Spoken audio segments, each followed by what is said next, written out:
Hey guys, welcome back. So, when the Flood returned, a few new and mostly never before seen Flood forms came with them. And of course, so did a shitload of new lore. So today, we're going to go through each new Flood form and their lore, just like we did a few months ago with the already existing Flood forms. However, before we start, I want to announce that I'm going to be giving away 4 copies of the Halo Wars 2 Complete Edition for both Xbox and PC. And yes, this includes Awakening the Nightmare and also every single piece of DLC for the game so far. All you've got to do to enter is click the link at the top of the description and just follow the instructions. Super simple stuff, and once you're done, you're in for a chance at winning that iconic set of Halo Wars stuff. So, let's start off with a new carrier form variant, the Bursters. These rancid looking organisms are basically carrier forms, except far more lethal, because they exist underground until they're ready to burst. However, it seems they can only operate in Blightlands, which are flood-infested environments. They burrow under the ground until they can find an appropriate time and location to emerge, and when they surface, they function just like a regular carrier form. They swell up and pop, revealing all the lovely infection forms and spores inside.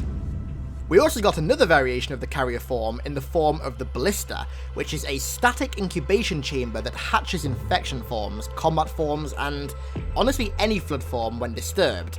Enemy movement in close proximity to a blister causes it to start to vibrate and shake, and the closer the enemy gets, the more it vibrates and the more likely it is to burst.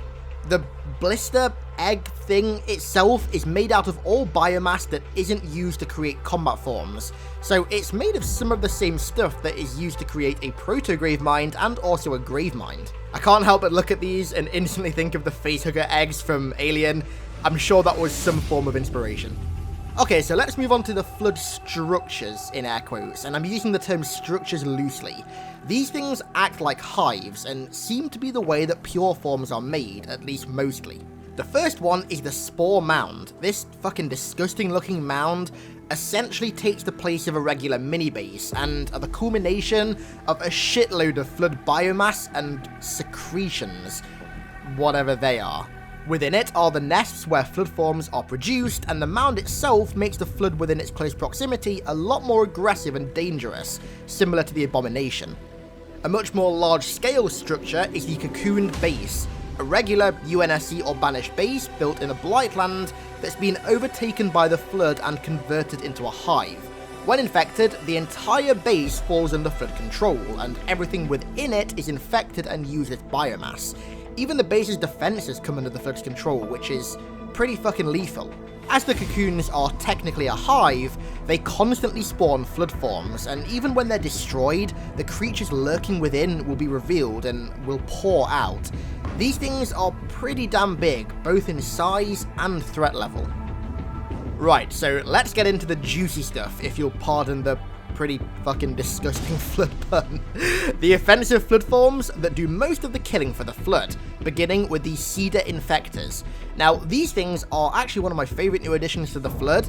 They are essentially airborne infection forms that are capable of infecting aircraft. They function very similar to a regular combat form. They infect by throwing themselves at the aircraft, and if they are the one to destroy the aircraft, then they somehow manage to gain full control of it, growing Flood biomass on the aircraft itself, which is likely to help them control it. I assume the way they do this is they infect the pilot, and then they use that to sort of just spread the biomass around the hull of the vehicle.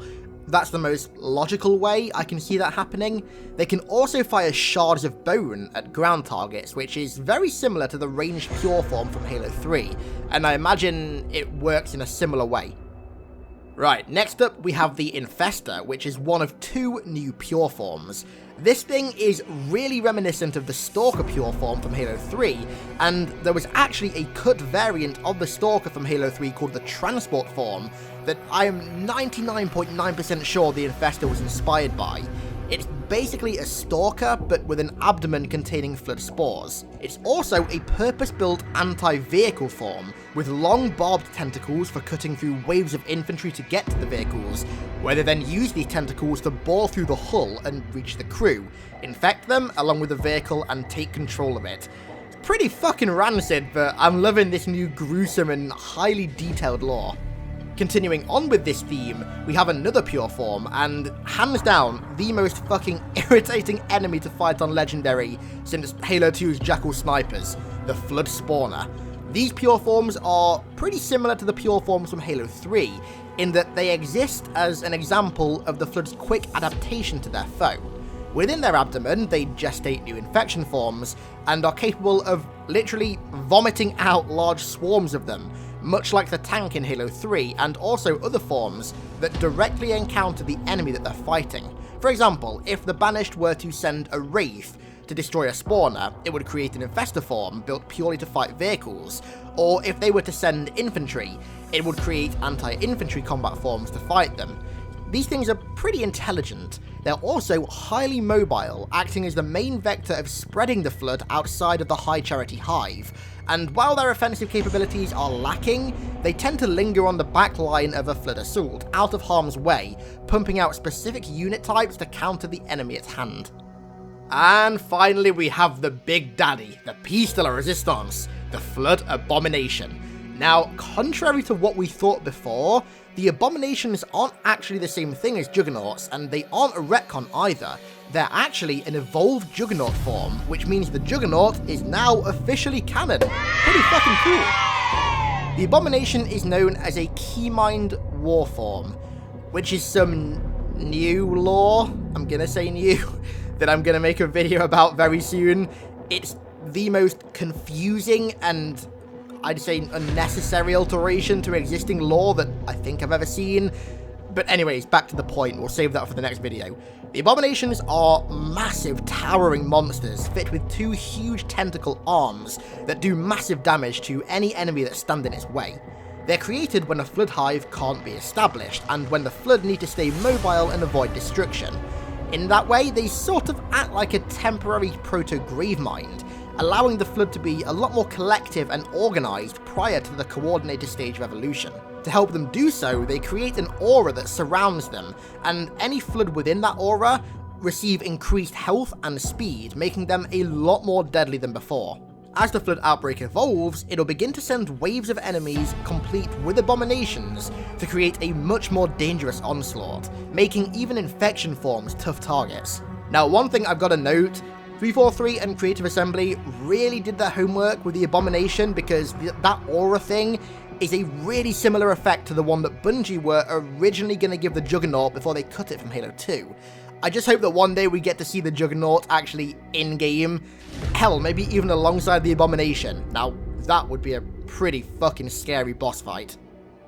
So, that's all the lore that we have for the new Flood forms. I love that the Juggernaut wasn't retconned, and that the Infestor is basically a cut Halo 3 form, and the completely new forms as well were awesome, and they really fit the Flood's mantra, in my opinion. So overall, I'm pretty fucking happy with all this new stuff. Let me know your thoughts on it in the comments. Next time, I'm going to be going over the irritatingly confusing alterations to existing Flood lore, also known as the complete redefinition of the term Keymind. Honestly, when I first read the Phoenix log that talked about this, I was kind of like, okay, why? Why change this?